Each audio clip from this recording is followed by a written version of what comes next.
नमस्कार, उड़ान ऐस अकेडमी की ई लर्निंग प्लेटफॉर्म में मैं प्रदीप आपका स्वागत करता हूं।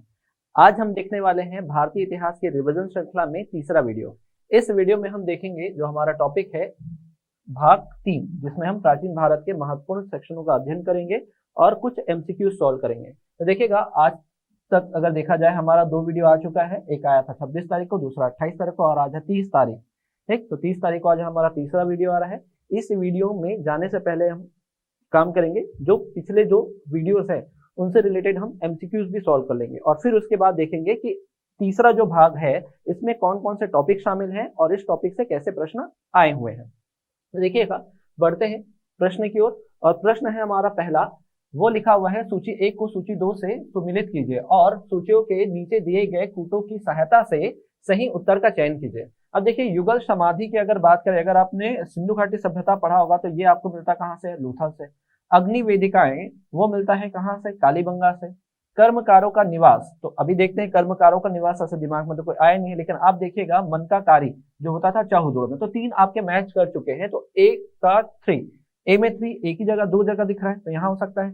बी का 2, तो बी का 2, तो देखिए यहाँ से अपना एक आंसर मैच कर जाएगा। अब देखिएगा 3 का ये आ जाएगा कहाँ? कर्मकारों का निवास कहाँ? हड़प्पा। तो यहाँ से आपका ये क्वेश्चन जो हो गया वो सॉल्व हो गया। अगले प्रश्न की ओर देखिए तो लिखा हुआ है निम्नलिखित पशु समूहों में से कौन सा समूह मोहनजोदाड़ो की पशुपति की मुद्रा में अंकित है? तो यहाँ पर देखो मुद्रा है आपके सामने। तो एक तरफ आपको दिख रहा है हाथी, फिर बाघ या सिंह बोल सकते हैं। इधर देखिए तो गेंडा, इधर देखिए तो भैंस और नीचे 2 हिरण आपको दिखाई दे रहे हैं। तो इस प्रश्न का उत्तर हमें आप कमेंट में दीजिएगा। ठीक, आशा करता हूँ ये प्रश्न जो है समझ में आ गया होगा। आपको बताना है इन 4 में से कौन कौन से जानवर आपको दिख रहे हैं। नीचे 2 हिरण भी है, ये भी याद रखिएगा। देखते हैं अगला प्रश्न दिया हुआ है क्या। तो ऋग्वेदिक काल के देवताओं के महत्व को क्रम अनुसार लिखे। तो कौन से देवता महत्वपूर्ण थे उनको क्रम से जमाना है। तो सबसे ज्यादा जो महत्वपूर्ण देवता थे वो कौन थे? इंद्र थे। तो देखिएगा 3 हमारे फर्स्ट ऑप्शन में होना चाहिए। ठीक, तो यहाँ पर 2 जगह दिख रहे हैं और दोनों में देखो 4 और 4, मतलब इंद्र के बाद किनका महत्व ज्यादा होगा? तो इंद्र के बाद महत्वपूर्ण होंगे कौन से देवता? अग्नि देवता।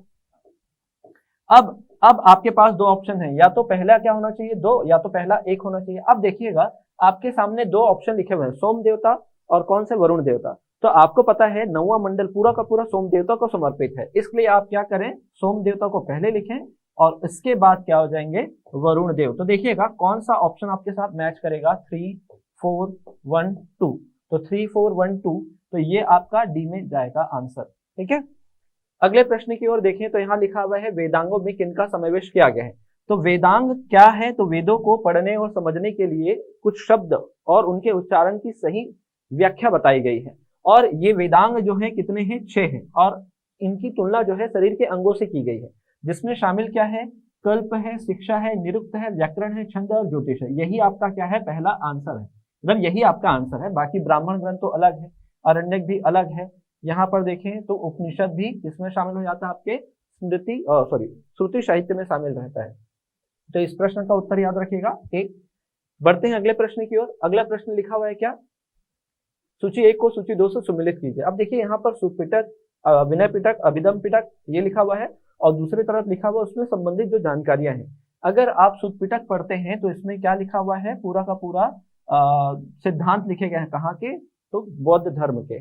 फिर विनय पिटक में ना नियम और कानून लिखे हुए हैं, नियमों और सिद्धांतों को बताया गया है। तो विनय पिटक का अगर एक लेकर चलें तो देखिएगा आपको चाहिए क्या? बी का 1 होना चाहिए। तो बी का 1 एक ही ऑप्शन में दिख रहा है, बी का 1, वो भी ए में। ठीक, इसके हिसाब से सूत पिटक का क्या हो जाएगा? देखिएगा धार्मिक सिद्धांत व धर्मोपदेश दिए गए हैं। इसके अलावा अभिधम पिटक में धार्मिक सिद्धांत दिए गए हैं। इसके अलावा गौतम बुद्ध की जानकारी भी यहाँ पर आपको उपलब्ध होगी।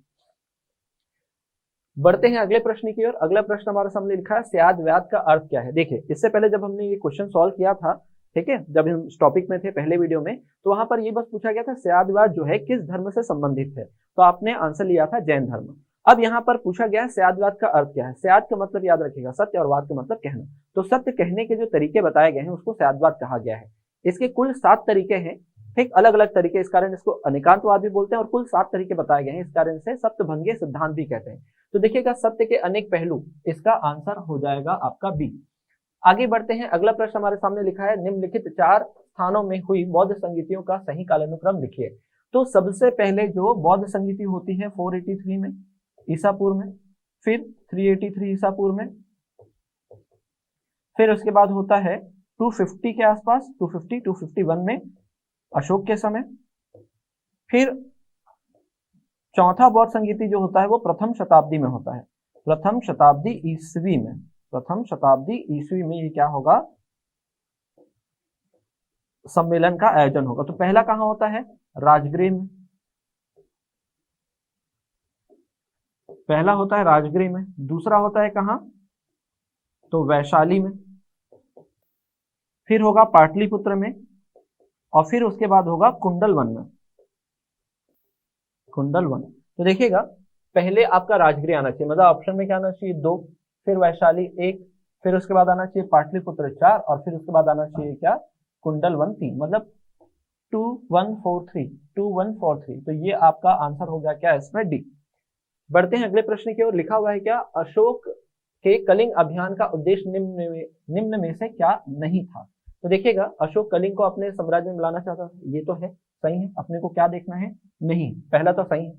दूसरा, व्यापारिक दृष्टिकोण से कलिंग महत्वपूर्ण होने के कारण, बिल्कुल महत्वपूर्ण था, यहाँ पर ताम्रलिप्ति बंदरगाह था जिससे दक्षिण पूर्व एशिया में व्यापारिक गतिविधि को और तेजी से बढ़ाया जा सकता था।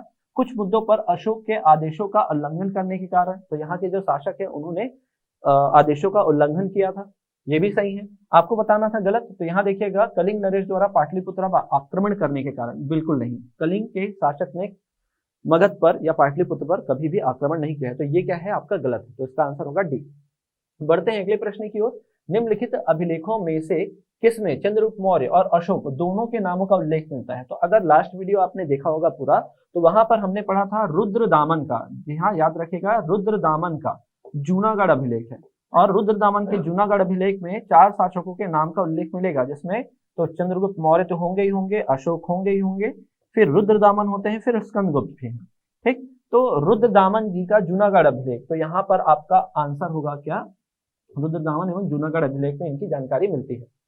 अगला प्रश्न हमारे सामने लिखा है क्या, निम्नलिखित अभिलेखों में से किसमें ज्ञात होता है कि राजकोषागारों द्वारा अकाल के समय पीड़ित जनों को अनाज का वितरण किया जाता था। जब आप पढ़ते हैं चंद्रगुप्त मौर्य के बारे में, तो उनसे संबंधित एक अभिलेख है, सहोगोरा अभिलेख, जहां पर क्या पता चलता है कि चंद्रगुप्त मौर्य ने अकाल के समय या दुर्भिक्ष के समय लोगों की सहायता की थी, ठीक। तो इस प्रश्न का उत्तर क्या हो जाएगा आपका, डी हो जाएगा। अगला प्रश्न हमारे सामने लिखा है, नीचे प्रस्तुत 4 राजवंशों में से किसने शीशे के सिक्के का, ठीक, यहाँ पर थोड़ा सा मिस्टेक हुआ है, ठीक है, शीशे के सिक्के चलाए, आप ये ध्यान रखिएगा, क्या ध्यान रखना है, शीशे के सिक्के किसने चलाए हैं। अब थोड़ा सा गौर फरमाते हैं, क्वेश्चन में क्या लिखा है, ऑप्शन क्या लिखा हुआ है, मौर्य, सातवाहन, फिर क्या लिखा हुआ है, पश्चिमी क्षत्रप, फिर उसके बाद लिखा हुआ है गुप्त। अब हमने तो केवल सातवाहन में पढ़ा है, हमने तो केवल किसमें पढ़ा है, सातवाहन में, ऐसा आपके जहन में होगा। तो देखिएगा 2 तो होना ही चाहिए, तो 2 कहां कहां पर दिया है, 1 2 3, ठीक है, मतलब ये तो आपका ऑप्शन नहीं हो सकता। और ये भी देखिएगा कि अगर 2 है तो आप ये भी याद रखिएगा कि मौर्य साम्राज्य में हमने सिक्के पढ़े हुए हैं, मौर्य साम्राज्य में जो सिक्के होते थे वो पर्ण कहलाते थे, सोने के सिक्के स्वर्ण व पाद, ठीक, चांदी के सिक्के कर्षा पर्ण, पर्ण या धरण, जबकि तांबे के सिक्के जो होते थे माशक, अर्ध काकड़ी और काकड़ी कहलाते थे। तो यहाँ मौर्य काल में तो शीशे के सिक्के नहीं चलते थे, तो एक जहां दिया है उसको गलत कर दो, ठीक। तो ऐसा हमने इस प्रश्न का उत्तर निकाल लिया, 2 तो होना ही चाहिए और 1 नहीं होना चाहिए।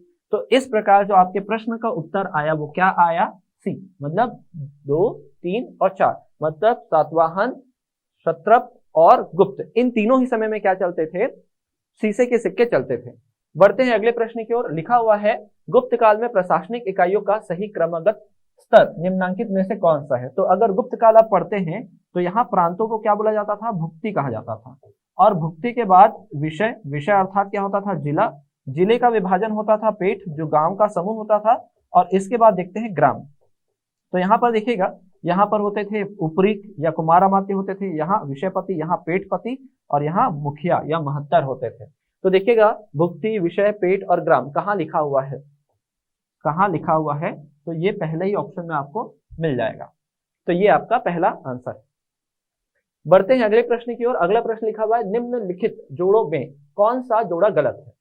अब आपको बताना है, हमने देखा था कि प्रमुख अधिकारियों का नाम हमने देखा होगा, तो यहाँ देखिएगा महाप्रतिहार, तो महाप्रतिहार राजप्रसाद का मुख्य सुरक्षा अधिकारी, तो राजप्रसाद का मतलब होता है राजा का महल।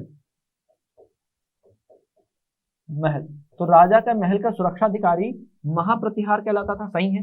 महासंधि विग्रह जो होता था युद्ध एवं शांति का मंत्री होता था एवं वैदेशिक मामलों को भी देखता था, ये भी सही है। महाक्षपटलिक, तो ये अभिलेख विभाग का प्रमुख होता था, पूरा देखता था कितना आय हुआ है कितना व्यय हुआ है।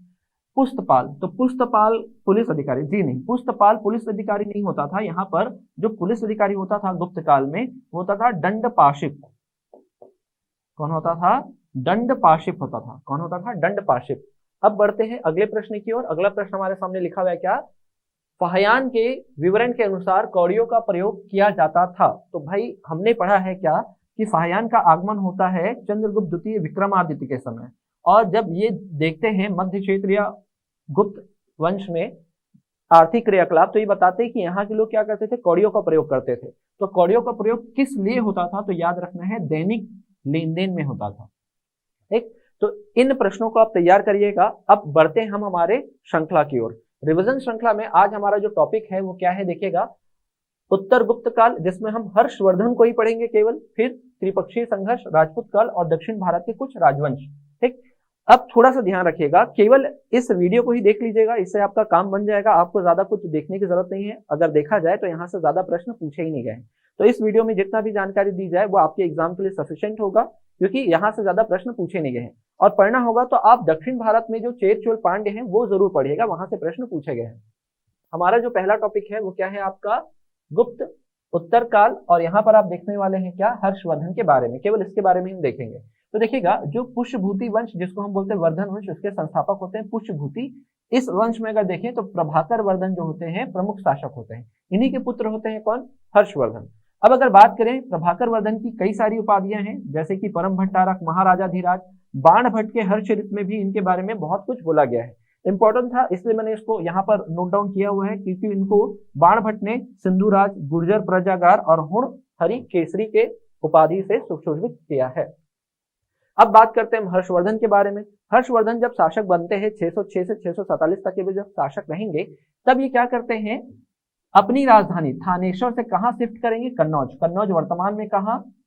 उत्तर प्रदेश में। और थानेश्वर कहां था?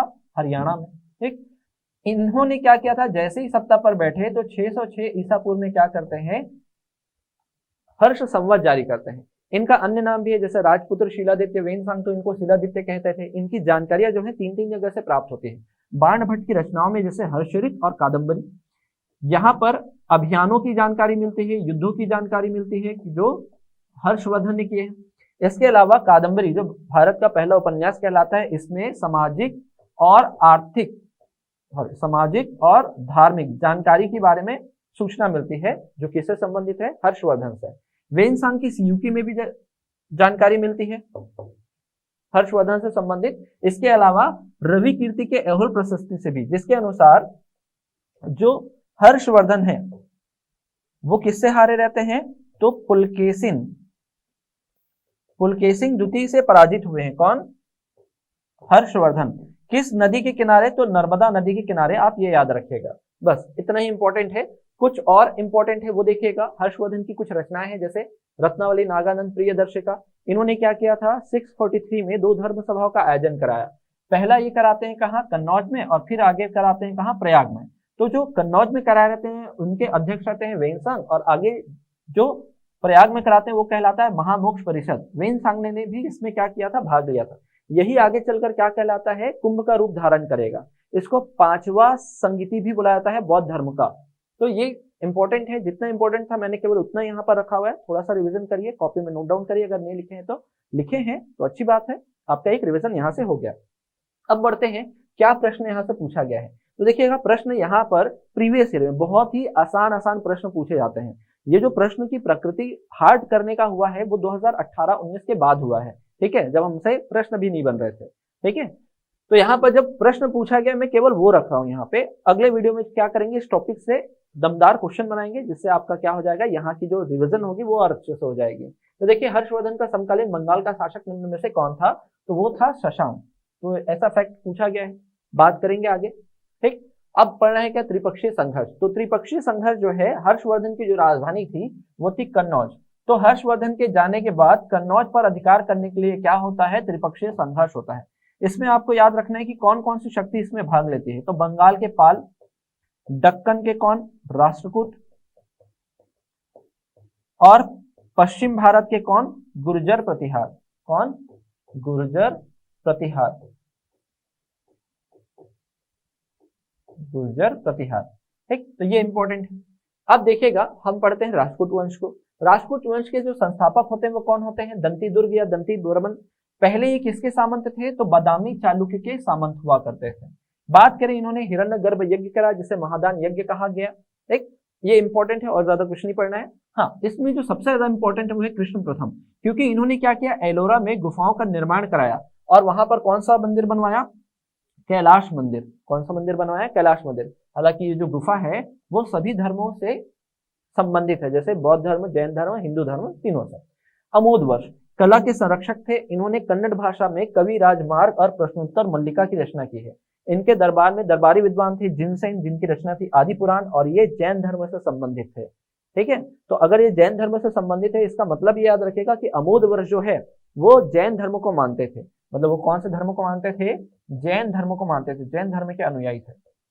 फिर महावीराचार्य, इन्होंने गणित सार संग्रह की रचना की। फिर एक विद्वान है कौन, शाक्तायन। तो बस ये याद रखिएगा कि ये जैन धर्म के क्या है, अनुयायी है, इससे ज्यादा नहीं पढ़ना है।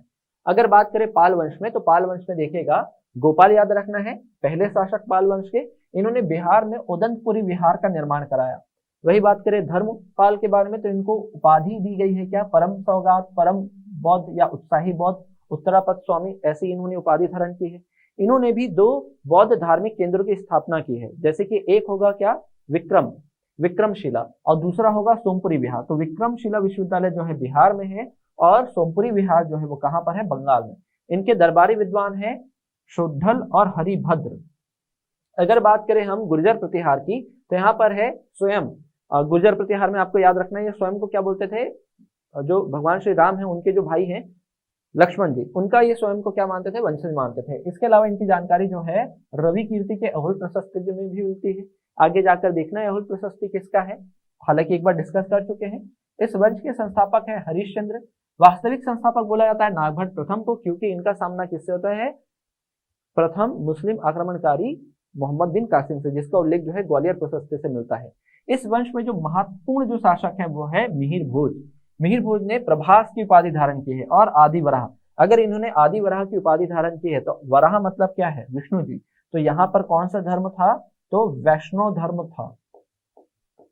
ठीक है, कौन सा धर्म था, वैष्णव धर्म। इन्होंने कन्नौज पर अधिकार करने के बाद क्या किया था, त्रम्ब नामक चांदी के सिक्के जारी किए थे। इसके अतिरिक्त आपको याद रखना है कि महेंद्र पाल के दरबार में कौन थे, एक दरबारी विद्वान जिनका नाम था राजशेखर, जिनकी रचना थी कर्पूर मंजरी। क्या रचना थी, कर्पूर मंजरी। ये पूछता है कर्पूर मंजरी किसकी रचना है, तो याद रखना राजशेखर का एक गुर्जर प्रतिहार से संबंधित है। अब देखते हैं राजपूत काल। राजपूत काल में सबसे पहले तो याद रखना है कि इनकी उत्पत्ति का सिद्धांत दिया गया है। 3 सिद्धांत प्रचलित हैं, एक है क्षत्रिय सिद्धांत, एक है विदेशी सिद्धांत, और तीसरा है अग्निकुंड सिद्धांत। तो बोला गया है क्षत्रिय सिद्धांत दिया किसने, गौरीशंकर ओझा ने। विदेशी सिद्धांत दिया विंसेंट ऑर्थर स्मिथ ने। और जो अग्निकुंड सिद्धांत है वो चंद्र बरदाई जी के द्वारा दिया गया है, और इनका उल्लेख इन्होंने कहाँ किया है, पृथ्वीराज रासो में किया है। कहा कि अग्निकुंड से उत्पन्न 4 जो है राजपूत है प्रमुख, तो चौहान, प्रतिहार, परमार और सोलंकी, जिनको गुजरात चालुक्य भी बोलते हैं। ठीक, याद रखेगा ये चारों के चारों क्या हैं, अग्निकुंड से उत्पन्न माने जाते हैं। देखिएगा अगला क्या पढ़ना है हमें, राजपूत काल। देखिए मैं यहाँ पर बहुत जल्दी से बढ़ रहा हूँ, इतना ही आपको रिवीजन करना है, तो 1-2 बार वीडियो देख लीजिएगा, इतने से आपका काम बन जाएगा। और यहाँ से ना प्रश्न नहीं पूछे गए, जैसे एक प्रश्न पूछा गया था कहाँ, हर्षवर्धन से, तो वो मैंने डील कर दिया है। ठीक है, अब इधर वाले टॉपिक से प्रश्न नहीं पूछा है, तो आपको यहाँ घबराने की जरूरत नहीं है। इस वीडियो में आपसे काम बन जाएगा, इतना ही आपको पढ़ना है इस वाले सेक्शन में। 2 वीडियो में है जहाँ से प्रश्न बार बार पूछे गए हैं, उनको अच्छे से पढ़िएगा। ठीक, वीडियो भी देखिए, और आपके पास जो भी नोट्स होगा उनको भी एक बार 1-2 बार पढ़ते रहिए। फिर उसके बाद देखिएगा राजपूत वंश में काफी सारे राजपूत हैं, लेकिन उसमें से मैंने कुछ एक ही प्रमुख लिए हुए हैं। दिल्ली में आपको याद रखना है, दिल्ली में तोबर वंश में एक शासक है जिनका नाम है अनंगपाल। अनंगपाल, अनंगपाल ने क्या किया है, दिल्ली की स्थापना की। किसकी स्थापना की है, दिल्ली की। इसके अलावा आप कश्मीर में याद रखिएगा, कश्मीर में 3 वंश स्थापित होते हैं, लोहार, कारकोट और उत्पल। ठीक, इतना काफी है। आगे देखते हैं तो थोड़ा थोड़ा डील कर लेते हैं। देखिएगा, पहले कौन सा वंश है आपका? सोलंकी वंश, जिसको हम गुजरात चालुक्य के नाम से भी जानते हैं। इनकी राजधानी क्या है? अनिलवाड़। प्रथम शासक है मूलराज प्रथम। ये अंतिम रूप से जैन धर्म को संरक्षण देने वाले शासक हैं। तो यहाँ पर याद रखेगा कि बौद्ध धर्म को अंतिम रूप से संरक्षण पाल शासकों ने दिया है, अभी हमने पढ़ा है गोपाल धर्मपाल। ठीक है, और जैन धर्म को अंतिम रूप से संरक्षण किसने दिया है? तो सोलंकी वंश के शासकों ने। यही वो थे जिन्होंने क्या किया है? माउंट आबू पर दिलवाड़ा के जैन मंदिरों का निर्माण कराया है। अब इसमें प्रमुख शासक की बात करें तो भीम प्रथम। इनके समय क्या हुआ था? महमूद गजनवी का आक्रमण हुआ था। महमूद गजनवी का 16वां आक्रमण हुआ, और 16वें आक्रमण जो हुआ था वो 1025 में हुआ, जिस दौरान उन्होंने सोमनाथ मंदिर को लूटा था। ठीक, और इनके ही कहने पर, भीम प्रथम के कहने पर ही क्या होते हैं? सेनापति विमल शाह, साथ में 2 सामंत भी याद रखेगा, तेजपाल और वास्तुपाल। वास्तुपाल, इनके सहयोग से 2 सामंत, मतलब विमल शाह का नाम तो याद रखिएगा, फिर 2 सामंत हैं तेजपाल और वास्तुपाल, ने क्या किया है? दिलवाड़ा में जैन मंदिरों का निर्माण कराया है। फिर इस वंश में अगले शासक आएंगे जिनका नाम होता है जय सिंह। ठीक है, इनकी उपाधि होती है सिद्धराज, तो इनका पूरा नाम पड़ जाता है जय सिंह सिद्धराज। बस आपको याद रखना है कि इनके दरबार में एक जैन आचार्य हैं जिनका नाम है हेमचंद्र, जिनकी रचना क्या है? परिशिष्ट पर्व। और यही विद्वान इनके भी दरबार में रहते हैं, कुमारपाल के दरबार में। तो यहाँ पर सेम नाम लिखा हुआ है। अब कुमारपाल इसलिए इंपॉर्टेंट है क्योंकि इन्होंने क्या किया है? सोमनाथ मंदिर की मरम्मत कराई है, और हेमचंद्र के साथ यहाँ पर क्या करते थे? पूजा अर्चना करते थे। फिर अंतिम शासक की ओर चलते हैं, वो है भीम द्वितीय। भीम द्वितीय का जो सामना होता है मोहम्मद गौरी से होता है, जहां पर मोहम्मद गौरी को इन्होंने क्या कर दिया था? पराजित कर दिया था। हालांकि भीम द्वितीय जो है ऐबक से लास्ट में क्या हो जाएंगे? पराजित हो जाएंगे। तो जितना जरूरी है उतना यहाँ पर रिवीजन के लिए आपके पास उपलब्ध है, इतना आप क्या करिएगा? नोट करिएगा। अगला देखते हैं जेजाक गुप्ते के चंदेल वंश। संस्थापक होते हैं कौन? नन्नुक। ठीक, आपको याद रखना है धंग नामक शासक है जिन्होंने महाराजा धीराज की उपाधि धारण की। इन्होंने कालिंजर के अभेद्य किले का निर्माण कराया है। इसके अतिरिक्त इनके कई सारे मंदिर बनते हैं, कहाँ? खजुराहो में। तो याद रखना, खजुराहो में मंदिरों को जो निर्माण है वो किनके द्वारा कराया गया है? तो चंदेल वंश के शासकों के द्वारा। तो कभी कभी तो डायरेक्ट क्वेश्चन यही रहता है। तो यहाँ देखिए इन्होंने कौन कौन सा मंदिर बनवाया है? जिन्नाथ, वैद्यनाथ और विश्वनाथ मंदिर का निर्माण कराया है। अगर हम आगे बढ़े प्रमुख शासक में, तो एक है विद्याधर। इन्होंने 2 बार गजनवी का सामना किया है, और गजनवी को रोकने में क्या हुए थे? कामयाब हुए थे। इसी घटना के उपलक्ष्य में इन्होंने क्या किया है? खजुराहो में कंजरिया महादेव मंदिर का क्या कराया? निर्माण कराया। तो बहुत इंपॉर्टेंट है ये भी। अगला जो वंश है वो कौन सा है? मालवा का परमार वंश। मालवा के परमार वंश की जो संस्थापक है वो है उपेंद्र, और इस समय जो इनकी राजधानी जो थी प्रमुख रूप से वो थी उज्जैन और धार। धारा या धार दोनों बोलते हैं। अब देखिएगा, जो इस वंश में अगले शासक आते हैं वो होते हैं भोज। भारत के विद्वानतम शासकों में से इनका जो उल्लेख है ना, अबुल फजल की रचना आईने अकबरी या कहें अकबरनामा में भी किया गया है। इनकी उपाधि थी कविराज। इन्होंने स्वयं क्या किया है? आयुर्वेद सर्वस्व, जो किस पर आधारित है? चिकित्सा पर आधारित है, और सम्रांगण सूत्रधार, जो किस पर आधारित है? स्थापत्य कला पर आधारित है। इन ग्रंथों की क्या की है? रचना की है। इसके अलावा जो है इन्होंने भोजपुर, भोजसर नगर और भोजताल का भी निर्माण कराया है। आगे देखिएगा, बंगाल के सेन वंश। तो बंगाल में आपको 3 से 4 शासक याद रखना है। तो सामंत सेन याद रखिएगा संस्थापक, विजय सेन दरबारी विद्वान। ठीक, याद रखिएगा दरबारी विद्वान नहीं। इनका जो लेख है कहाँ से मिलता है? तो देवपाड़ा प्रशस्ति अभिलेख से मिलता है। वही एक और विद्वान है श्रीहर्ष ने इनसे प्रभावित होकर विजय प्रशस्ति की क्या की है? रचना की है।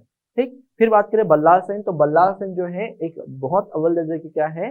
कवि है। इन्होंने क्या किया है? दान सागर और अद्भुत सागर की रचना की है। हालांकि अद्भुत सागर को ये पूर्ण नहीं कर पाते, ये अधूरा ही रहता है। उसको पूर्ण करने का काम कौन करते हैं? लक्ष्मण सेन। इन्होंने अपनी राजधानी लखनौती को बनाई थी, या लक्ष्मणवतीपुर। इनका ही संघर्ष क्या होता है? बख्तियार खिलजी से होता है, जहां बख्तियार खिलजी इनको हराकर कहां अधिकार कर लेते हैं? बंगाल पर अधिकार कर लेते हैं। तो याद रखिएगा अद्भुत सागर को इन्होंने पूर्ण किया था, और इनके दरबारी विद्वान है कौन? जयदेव, जिनकी रचना है गीत गोविंद। ठीक है, गीत गोविंद किसकी रचना है? जयदेव की रचना है। अब आगे बढ़े तो है शाकंभरी के चौहान। तो संस्थापक है वासुदेव। फिर इसमें एक शासक आते हैं जिनका नाम है अजय राज। इन्होंने किसकी स्थापना की थी? अजमेर की, और बाद में यही क्या बन जाता है? राजधानी बन जाता है। विग्रह राज चतुर्थ, या जिनको हम बोलते हैं विशल देव। इनके बारे में यह है कि तोमर शासकों को पराजित करते हैं और दिल्ली पर अधिकार कर लेते हैं। फिर इनकी एक रचना है जिसका नाम है हरिकेली, संस्कृत नाटक। इनका निर्माण कार्य अगर देखें तो सरस्वती मंदिर का निर्माण कराया इन्होंने अजमेर में। फिर संस्कृत महाविद्यालय, जहां पर हरिकेली नाटक के कुछ दृश्य अंकित थे। और यहीं पर क्या बनता है, इसी महाविद्यालय के खंडहरों पर क्या बनेगा, 2.5 दिन का झोपड़ा बनवाते हैं। कौन का झोपड़ा, ऐबक के द्वारा बनाया जाएगा। एक प्रकार का क्या है, ये मस्जिद है, ठीक। और इनके दरबारी विद्वान थे सोमदेव, और इनकी रचना थी कथा सरित सागर। ये रचना जो है आपने कहाँ पढ़ा हुआ है, तो मौर्य काल में पढ़ा है, जहां मौर्यों को क्या बोला गया है, निम्न जाति का माना गया है। फिर बात करें सबसे महत्वपूर्ण शासक पृथ्वीराज चौहान तृतीय, जिनका उपनाम होता था क्या, राय पिथौरा। हालांकि इनको हम केवल 2 ही नाम से जानेंगे, क्या, इनका संघर्ष तराइन का पहला युद्ध, तराइन का दूसरा युद्ध। तराइन के पहले युद्ध जो कब हुआ था, 1191 में, जिसमें पृथ्वीराज चौहान ने किसको पराजित किया है, गौरी को। वही पृथ्वीराज चौहान हार जाते हैं तराइन के दूसरे युद्ध में 1192 में जो होता है। वही बात करें इनके दरबारी विद्वानों की, तो दरबारी विद्वान अगर देखें तो कौन कौन है, तो चंद्रबरदाई है, और दूसरे कौन है, जयनाक है, ठीक। चंद्रबरदाई की रचना क्या है, पृथ्वीराज रासो, और जयनाक की रचना है पृथ्वीराज विजय। तो थोड़ा सा ध्यान दीजिएगा, दोनों में पृथ्वीराज पृथ्वीराज लिखा हुआ है, तो हड़बड़ी में गड़बड़ी मत करिएगा। यहाँ पृथ्वीराज रासो क्या है, विजय लिखा हुआ है। बढ़ते हैं, अगला जो है राजपूत वंश, वो है गढ़वाल वंश, जिसके संस्थापक होते हैं चंद्रदेव।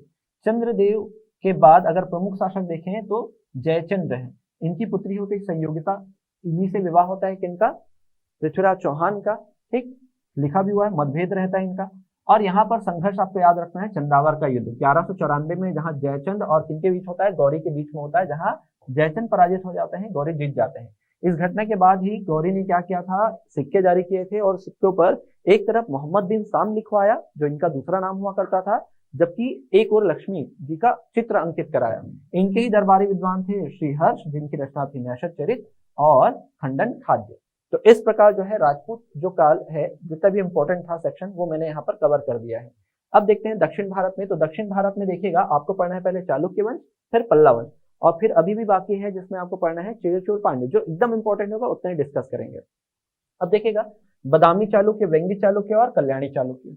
तो अगर मैं लोकेशन वाइज अगर बात करूं, ठीक है, तो बदामी चालुक्य जो है आपके कर्नाटक महाराष्ट्र, यहाँ पर आपका ये बदामी चालुक्य, तो मैं बी बेस लिख रहा हूँ, बदामी, या इसको बोलते हैं वतापी। यहाँ पर आंध्र प्रदेश में कौन सा होंगे ये लोग, वेंगी चालुक्य होंगे, कौन से, वेंगी चालुक्य। और इस वाले रीजन में होंगे कल्याणी चालुक्य, कल्याणी चालुक्य, जिसको पश्चिमी चालुक्य, इसको पूर्वी चालुक्य, और इसको बदामी या वतापी चालुक्य। तो पहला अगर है बदामी चालुक्य, तो पहले जो संस्थापक होते हैं पुलकेशिन प्रथम होते हैं, ठीक। बस याद रखें इनकी राजधानी क्या है, वतापी, जिसे बदामी भी कहा जाता है। महत्वपूर्ण शासक है पुलकेशिन द्वितीय, तो इनके दरबारी विद्वान थे रवि कीर्ति। अब आपको पता होगा कि रवि कीर्ति का एहुल प्रशस्ति, जिसमें पता चलता है कि इन्होंने किसको हराया था, हर्षवर्धन को नर्मदा नदी के किनारे हराया था। तो ये बात हमारी हो चुकी है, तो मैं वापस नहीं लिखूंगा।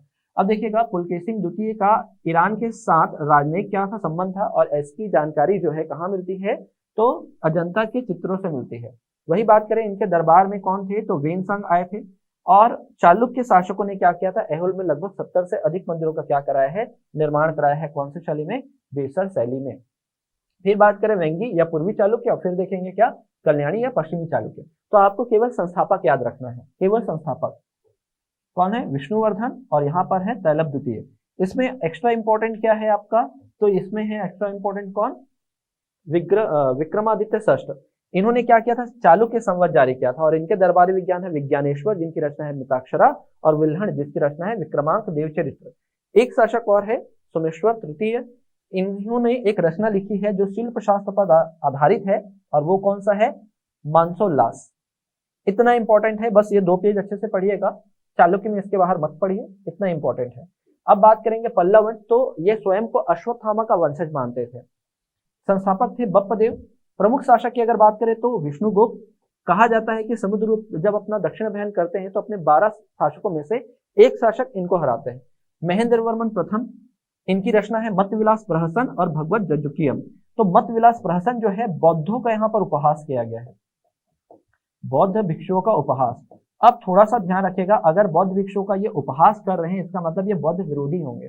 तो पल्लव शासकों ने क्या किया है, बौद्ध धर्म का विरोध किया है, ये अच्छे से याद रखिए। फिर नरसिंहवर्मन प्रथम, वेनसांग का इनके समय आगमन हुआ है। पुलकेशिन द्वितीय को क्या करते हैं, पराजित करते हैं, और वतापी जो उनकी राजधानी होती है वतापी, उस पर अधिकार कर लेते हैं, और क्या धारण करते हैं, उपाधि, एक वतापी कोंड की उपाधि धारण करते हैं। इन्होंने क्या किया है, महाबलीपुरम नगर का भी निर्माण किया है। आगे अगर शासकों की बात करें तो उसमें है नरसिंहवर्मन द्वितीय, इनकी उपाधि थी राजसिंह। इन्होंने क्या किया है, कांचीपुरम में कैलाश मंदिर, जिसको राजसिद्धेश्वर मंदिर भी कहते हैं, इसका निर्माण कराया। वही महाबलीपुरम में क्या कराया, शूर या ऐरावतेश्वर मंदिर का क्या कराया, निर्माण कराया। अब देखिएगा पल्लव की जो मंदिर शैली है, इससे प्रश्न पूछा जाता है, इंपॉर्टेंट है। तो महेंद्रवर्मन प्रथम के समय महेंद्रवर्मन प्रथम शैली या महेंद्रवर्मन शैली आप इसे याद रखें डायरेक्ट, या इसको कहते हैं मंडप शैली। मंडप शैली, यहाँ बड़े बड़े चट्टानों को काटकर गुफा मंदिर बनाए जाते थे, उसे कहा गया। फिर नरसिंहवर्मन प्रथम, जिसने पुलकेशिन द्वितीय को पराजित किया है, तो इनके समय होता है मामल्य शैली। मामल्य शैली में क्या बनते हैं, रथ मंदिर बनते हैं। ठीक है, अगर आप पढ़ेंगे तो रथ मंदिरों की श्रृंखला को क्या बोला गया है, सप्तरथ मंदिर कहा गया है। फिर नरसिंहवर्मन सेकंड, इनकी जो शैली थी वो कहा जाता है उसे राजसी शैली, क्योंकि इनकी उपाधि भी हुआ करती थी। और आपने देखा ये दो मंदिर जो है, ठीक है, महाबलीपुरम में और कांची में, ये दो मंदिर जो है इसी शैली से बने हुए हैं। और फिर लास्ट में है अपराजित। तो अपराजित की शैली क्या है, अपराजित शैली या अपराजित वर्मन शैली। तो वो इंपॉर्टेंट था, इतना ही इंपॉर्टेंट याद रखिएगा मंदिर शैली को लेकर। और ये जो शैली है इसको डिस्ट्रीब्यूशन किसने किया था, तो पर्सी ब्राउन ने किया था। पर्सी ब्राउन एक स्थापत्य विशेषज्ञ है, पर्सी ब्राउन, ये थोड़ा सा ध्यान रखने योग्य बात है। बस इतना ही आप एक बार रिवीजन कर लें, काफी इतना। अब देखते हैं चेर चोल पांड्य। तो चेर चोल पांड्य में ये देखिएगा, जो आप राज्य देखते हैं, केरल वाला हिस्सा, फिर पांड्य, तमिलनाडु, तो ये चेर है, ये पांड्य है, और उसके बाद ये चोल। सबकी राजधानी दी हुई है, तो वांजी, मदुरै, तंजूर, फिर उसके बाद दिया हुआ है तंजौर के बाद उर्वय, मल्लोर। ठीक, इनकी जो राज चिन्ह दिया हुआ है बाघ, यहाँ मछली और यहाँ पर धनुष। इतना आप अच्छे से याद रखिएगा, यहाँ से प्रश्न बन सकता है। और अगर देखें तो चेर चोल पांड्य की जो प्रारंभिक जो जानकारी है वो तो अशोक के द्वितीय शिलालेख से मिलता है, या इसके अलावा एक रोमन किताब है जो अरिकामेडु नामक स्थान से मिला हुआ है, जिसमें जो संगम काल है उनसे संबंधित व्यापारिक साक्ष्य मिलते हैं जो रोमन के साथ हुआ करते थे। तो ये याद रखेगा। तो आपको क्या पूछता है प्रश्न कि संगमकालीन शासकों का रोम के साथ व्यापार था, या किस स्थान से पता चलता है। अगर स्थान बोलेगा तो अरिकामेडु लेना है, अगर ग्रंथ पूछेगा तो आपको याद रखना है पेरिप्लस ऑफ इरिथियन सी। ठीक, और पूछा जाए कि चेर चोल पांड्य को संगम काल क्यों कहा जाता है, तो आपके लिए एक आंसर याद रखना है। संगम का अर्थ होता है तमिल साहित्यकारों का जो समूह होता था उसको कहा जाता था संगम। तो संगम क्यों कहा गया है, तो तमिल साहित्यकारों के समूह को कहा जाता था संगम, इसलिए पूरा जो समय है वो संगम काल कहलाता है। अब देखिएगा यहाँ पर प्रमुख प्रमुख विद्वान हैं, उनकी कुछ रचनाएं हैं, जैसे इलांगो आदिगल, श्रीपादिकारम, सिप्लेसत्ना और मणिमेखले, तिरुतकदेवर जीव चिंतामणि, नक्कीरर, तिरुमुरुकातुलपद्य। फिर उसके बाद है क्या, तोलकापियर। तो तोलकपियम इनकी रचना है, तमिल व्याकरण ग्रंथ। कुरल इनकी जो रचना है वो है तिरुवल्लुवर, जिसको तमिल बाइबल कहा जाता है, ये है तमिल व्याकरण।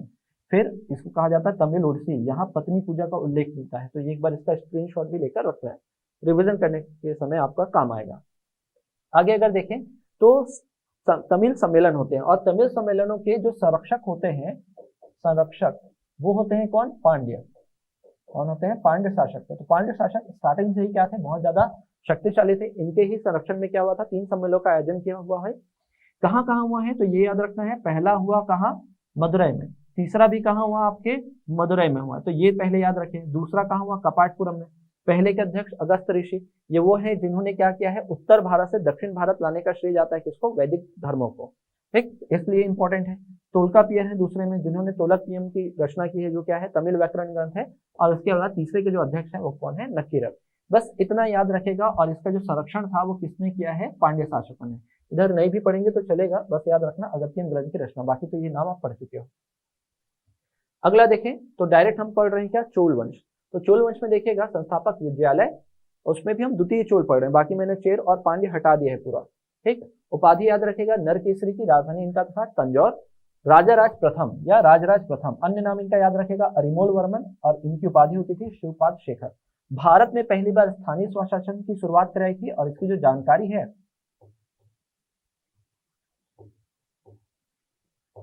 जानकारी ये मिलता कहां से है, तो उत्तर मेरु अभिलेख से। उत्तर मेरु अभिलेख से कहां से मिलता है, उत्तर मेरु अभिलेख से जानकारी मिलती है। और उत्तर मेरु अभिलेख जो है ये परांतक प्रथम का है, जो इनके पहले शासक बने थे। ठीक है, उसमें ये पूरा अंकित कराते हैं कि क्या है स्थानीय प्रशासन। इसके अलावा इन्होंने क्या किया था, जल सेना रखना प्रारंभ की थी, तो ये भी प्रश्न पूछा जा चुका है पीएससी में। और तंजावुर में बृहदेश्वर मंदिर का निर्माण इन्होंने करवाया है। ठीक है, तो ये भी प्रश्न कई बार पूछा गया है, आप देखेंगे जब इससे रिलेटेड प्रश्न हम देखेंगे तो यहाँ से प्रश्न जरूर देखेंगे आप। फिर देखिएगा राजेंद्र प्रथम, इन्हें दक्षिण भारत का नेपोलियन कहा जाता है क्योंकि इन्होंने क्या किया था, उत्तर भारत तक अभियान किया था। कावेरी नदी के निकट इन्होंने क्या किया था, गंगईकोंड चोलपुरम का नगर का निर्माण किया था, और इनकी उपाधि भी है गंगईकोंड चोलपुरम चोल। क्यों? क्योंकि इन्होंने गंगा घाटी तक क्षेत्रों पर क्या किया था, अधिकार किया था। यहाँ पर यह है कि इन्होंने चोलगंगम नामक तालाब का भी निर्माण किया था, जिसका कार्य जो है सिंचाई के लिए किया जाता था। आगे देखते हैं तो उत्तर भारत के राज्यों में कलिंग, बंगाल, और बंगाल में भी कौन से शासक को हराते हैं, महिपाल को हराते हैं। तो इस प्रकार देखिएगा जो बंगाल की खाड़ी है तो ये पूरा क्षेत्र ये जीत चुके हैं, ये पूरा क्षेत्र ये जीत चुके हैं बंगाल तक। इधर देखते हैं तो श्रीलंका, इधर जितने भी द्वीप हैं इन सबको जीत चुके हैं। तो ये जो है ये बड़ा जो जल क्षेत्र है इसके आसपास जितनी भी भूमि थी इन सब पर इन्होंने कब्जा कर लिया। इस प्रकार कहा जाता है कि इन्होंने बंगाल की खाड़ी में किसका निर्माण कराया है, चोल झील का निर्माण कराया है। तो इतना जो है इंपॉर्टेंट है, इतना ही आपको क्या करना है इस दक्षिण भारत में ध्यान रखना है। अब देखिए कला संस्कृति के बारे में, तो आप बस याद रखिएगा कि यहाँ पर तंजौर में वृद्धेश्वर मंदिर बनाया है, कुंभकोणम का नागेश्वरम मंदिर, यहीं पर है नटराज मूर्ति। ठीक है, तो चोल वंश से संबंधित है, ये याद रखेगा। वही अगर पांड्य वंश की अगर बात करूं मैं, पांड्य शासकों ने क्या बनवाया है, तो मदुरई में मीनाक्षी मंदिर का निर्माण कराया है। कौन सा मंदिर, मीनाक्षी मंदिर, जिसको सुंदरेश्वर मंदिर भी कहते हैं, सुंदरेश्वर मंदिर भी कहते हैं, कहाँ, मदुरई में। तो इतना थोड़ा याद रखेगा, बाकी हो चुका है। अब देखिए प्रश्न उत्तर देखते हैं जो आए हुए हैं। मैं इसके जो संभावित प्रश्न हो सकते हैं वो अगले वीडियो में आपको बताऊंगा। तो अगले वीडियो में हम क्या करेंगे, ज्यादा से ज्यादा ऑब्जेक्टिव सॉल्व करेंगे, ज्यादा से ज्यादा जो इंपॉर्टेंट है तो सेक्शन को डील करेंगे और ज्यादा से ज्यादा क्या करेंगे, ऑब्जेक्टिव सॉल्व करेंगे। तो देखिएगा निम्नलिखित में से कौन सा जोड़ी जो है दक्षिण भारत राज्य एवं राजधानी से सम्मिलित नहीं है, नहीं है बोला है ना। तो पल्लव, कांचीपुरम, जी हाँ इनकी राजधानी थी। चेर, पुडुचेरी तो नहीं थी, इनकी राजधानी वांजी थी। चेर की राजधानी पुडुचेरी। ठीक, यहाँ मिसप्रिंट हो गया है, बता देता हूं मैं। होयसल की जो राजधानी थी वो द्वार समुद्र थी। क्या थी, द्वार समुद्र।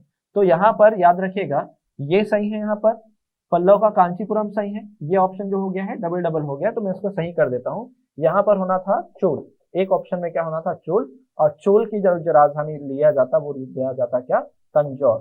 ठीक, तो यहाँ पर क्या है, चेर वाला क्या होता, ये गलत हो जाता। ठीक, अगला देखिएगा, किस चोल राजा ने जल सेना रखना प्रारंभ की थी। अभी देखो, अभी थोड़ा देर पहले हमने देखा है तो राजराज प्रथम ने ये प्रारंभ किया था। इसके बाद देखा जाए अगला प्रश्न, तो नटराज की प्रसिद्ध कांस्य कलाकृति किस कला का एक विशिष्ट उदाहरण है। तो आपको याद होगा, अब भी हमने देखा, उसकी फोटो भी देखी, तो वो चोल साम्राज्य से संबंधित है। चोल राजवंश की दक्षिण भारत में निम्नलिखित में से कौन सी राजधानी थी।